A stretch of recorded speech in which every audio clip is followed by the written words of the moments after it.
Tips, kung sakaling mawalan kayo ng preno, ito na pong gagawin nyo, handbrake. Ganito lang po. Taas, baba, taas, baba.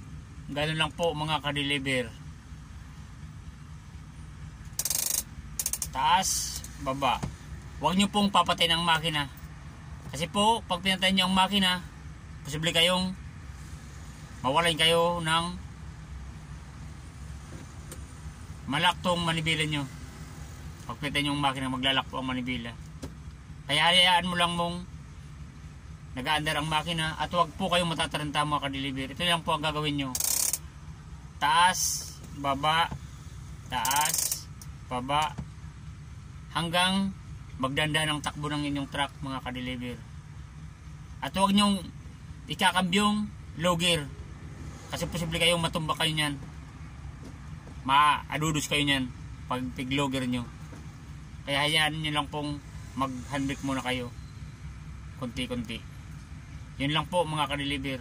Basta wag po kayong maninervyos. Wag po kayong maninervyos. I-relax nyo lang po. Sa mga di inaasahan po, handbrake lang po. Kung sakaling mawalan po kayo ng preno. Ito lang po ang gagawin nyo. Taas, baba, taas, baba. Basta pakataas nyo po, baba nyo agad. Salamat mga ka-deliver. Like and share na lang po.